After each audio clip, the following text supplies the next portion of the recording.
Hey guys, Luke here and welcome back to episode 2 of my Swansea City career mode. Now I think this is a pretty interesting one, but if you haven't seen episode 1, I highly suggest you go back and take a look at it.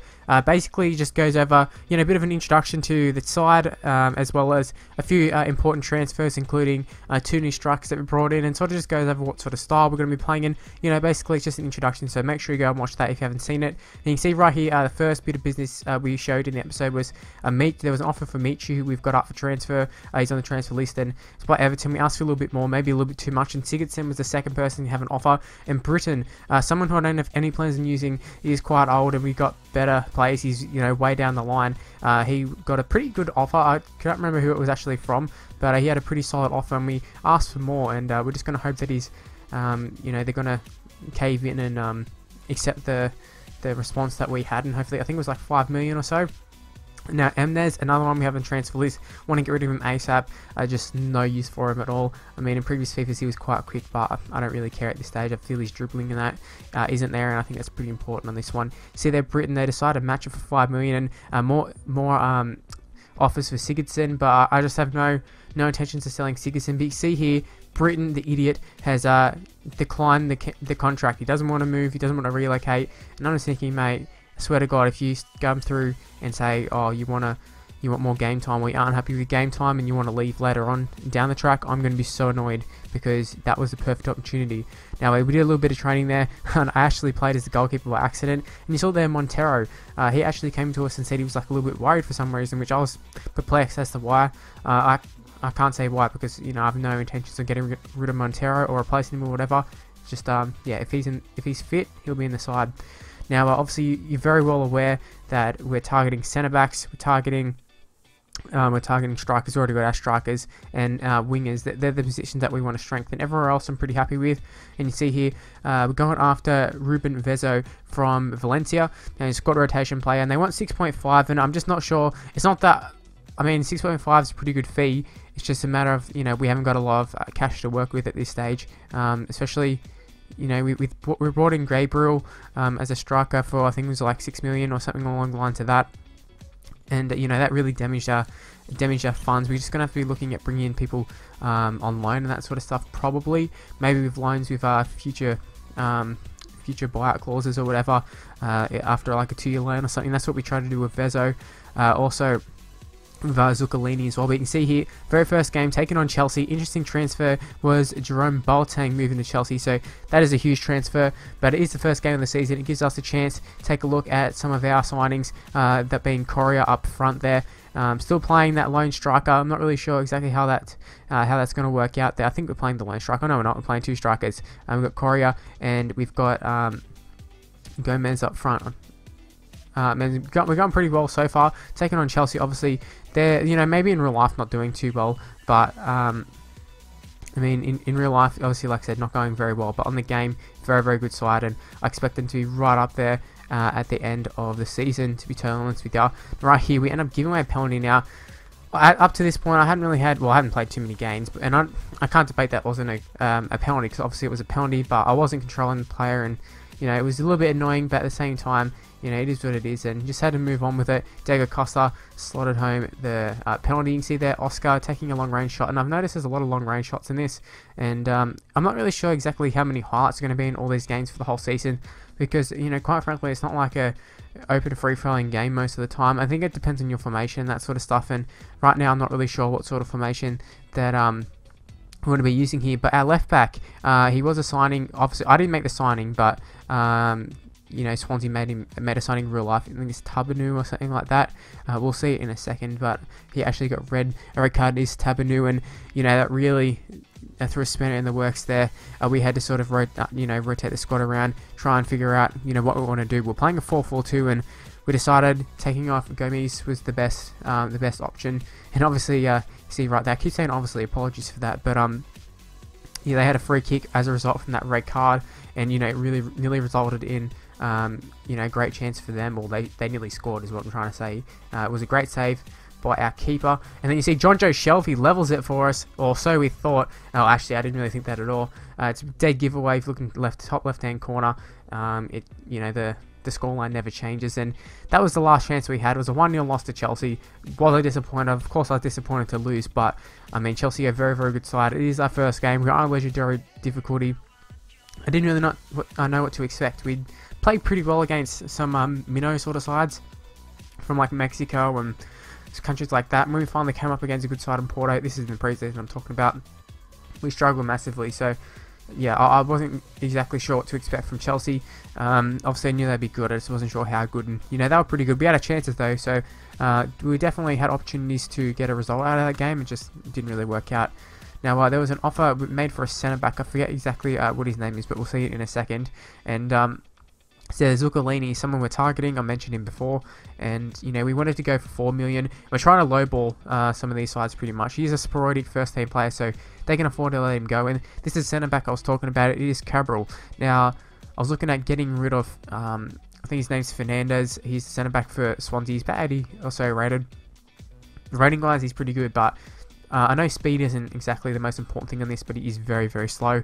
And in the preseason, in the games he played, I found him quite annoying to play with. Any through ball was sort of just, he was gone. So you can see there, I think his name's Federico Fernandez or something like that. In number 33, you can see on the bench there. Obviously, if you're English from England or something, or Wales even, being a Swansea fan, you'll know exactly who I'm talking about.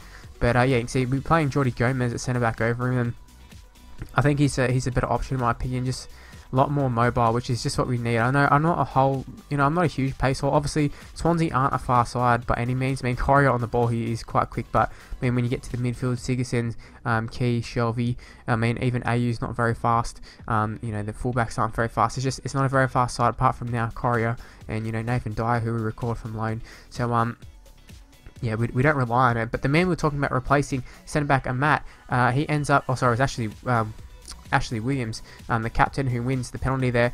Went to take a shot. We got pretty lucky that it ended up falling to us, but I mean, we're going to take that every day of the week. 8 minutes in, we go and score the goal. And at this stage, I was struggling to score goals against the computer, and I think that's actually, you know, it seems to be a common theme for this game. A lot of people struggling to score goals, and you know, well, I think it's, I don't know, it's a mixture of players and just, you know, keepers are better, and you know, people defend a lot better on this game. So, you know, I gotta say, yeah, like I said, it's a mixture of things there, but you know, hopefully we can adapt to the game pretty quickly and move on. But you see, that is a brilliant shot there. It might have been Wijnaldum or someone, but yeah, it looked like it went pretty close hitting the crossbar. It was Sissoko probably, actually. You see there, Colbert gets it to Wijnaldum on the ball here. The number 5 gets it to Cisse. Goes a pretty tame shot, and Fabianski has no problems catching that one.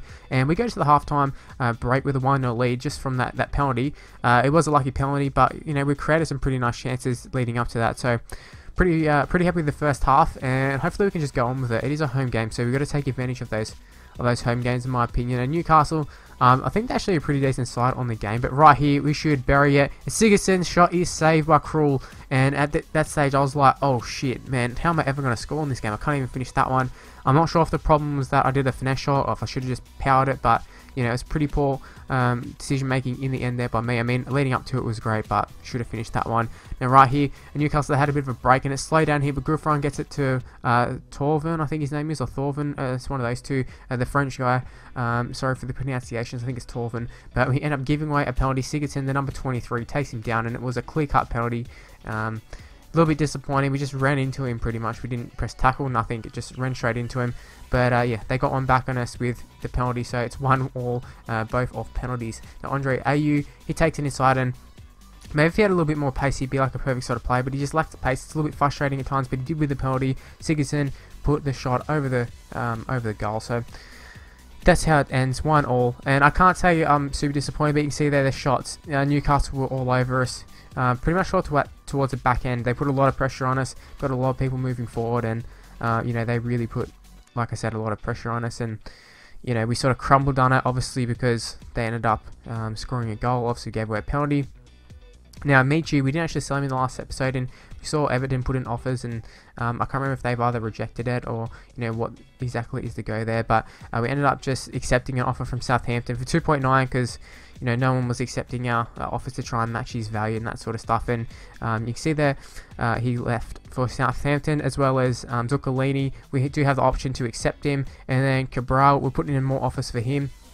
And something interesting here, I thought I'd show Liverpool been rocked by the transfer demand of Philippe Coutinho. So as a Liverpool supporter, I was like, there's a part of me that's like, oh, awesome. Something like, you know, there's some actually like cool transfers happening other than, you know, the Alaba to Juventus, which seems to happen in everybody's career mode. And maybe Coutinho happens as well, but Alaba one seems to be a common one.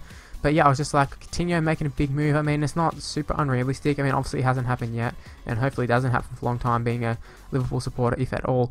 But yeah, he looks to be moving on from Liverpool. But Korea with a brilliant move here. He's got some space, gets it to Sigurdsson, and Sigurdsson opens the scoring 34 minutes in, and just shows this is one of the first highlights of the game. And Sigurdsson was the goal scorer. Obviously, he scored penalty in the last game, so he scored all our goals this season. I've got to say, Sigurdsson, he's a pretty solid player. We've been training him as well as Shelby. We've pretty much been training a lot of our first team players, try and get them better, because I don't see the point of training all the youngsters when they're going to grow anyways until they're, you know, I'll train them when they get a bit older. But Sigurdsson, Shelby, they're people I'm using immediately.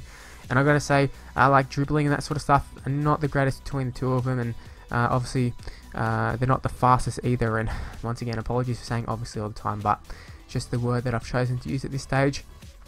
But 1-0.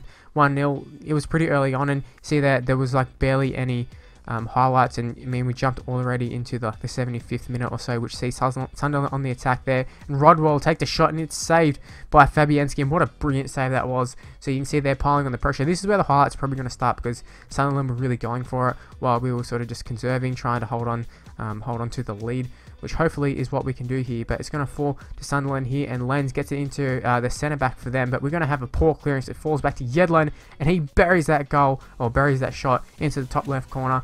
And Yedlin, the man from Spurs, who's on loan at Sunderland, he ends up drawing it up for Sunderland. That's how it finished, and it was just super annoying.